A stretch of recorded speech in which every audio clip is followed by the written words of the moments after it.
প্ৰথম কথা হৈছে এতিয়া দিনৰ পোহৰলৈ স্পষ্ট হ'ল কাৰণ অভিযুক্ত জগত সিং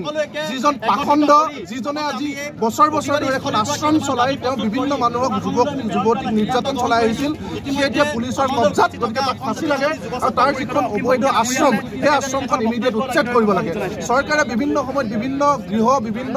মঠ মন্দিৰ উচ্ছেদ কৰে গতিকে আজি আমাক এই আশ্ৰমখন উচ্ছেদ লাগে আৰু দ্বিতীয় কথা হৈছে এই মানুহজনে স্বীকাৰ কৰিছে যে তেওঁ বিপ্লৱী দাসক ৰেপ কৰিছিল আৰু তেওঁৰ ঘৰতে যেতিয়া ডেড বডি ওলাইছে তেওঁ কঠোৰতকৈ কঠোৰ শাস্তি আমাক ফাঁচি লাগে আৰু তেওঁক এনকাউণ্টাৰ লাগে এই কথাটো স্পষ্ট আৰু তৃতীয়তে পুলিচৰ বিৰুদ্ধে যিটো অভিযোগ উত্থাপন হৈছে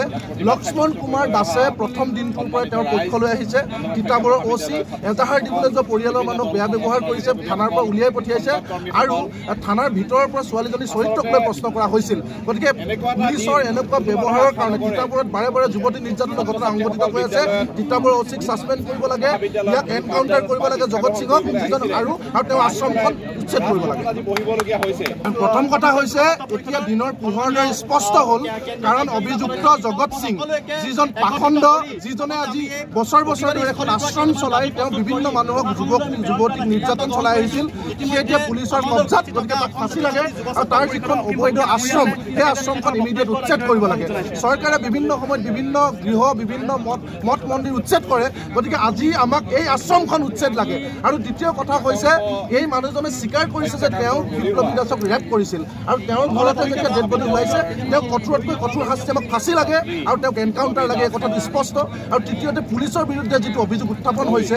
লক্ষ্মণ কুমাৰ দাসে প্ৰথম দিনটোৰ পৰাই তেওঁৰ পক্ষলৈ আহিছে তিতাবৰৰ ওসি এজাহাৰ দিবলৈ যোৱা পৰিয়ালৰ মানুহক বেয়া ব্যৱহাৰ কৰিছে থানাৰ পৰা উলিয়াই পঠিয়াইছে আৰু থানাৰ ভিতৰৰ পৰা ছোৱালীজনী চৰিত্ৰক লৈ প্ৰশ্ন কৰা হৈছিল গতিকে পুলিচৰ এনেকুৱা ব্যৱহাৰৰ কাৰণে তিতাবৰত বাৰে বাৰে যুৱতী নিৰ্যাতনৰ ঘটনা সংঘটিত হৈ আছে তিতাবৰৰ ওসিক ছাছপেণ্ড কৰিব লাগে ইয়াক এনকাউণ্টাৰ কৰিব লাগে জগত সিঙক আৰু তেওঁ আশ্ৰমখন উচ্ছেদ কৰিব লাগে প্ৰথম কথা হৈছে এতিয়া দিনৰ পোহৰলৈ স্পষ্ট হ'ল কাৰণ অভিযুক্ত জগত সিং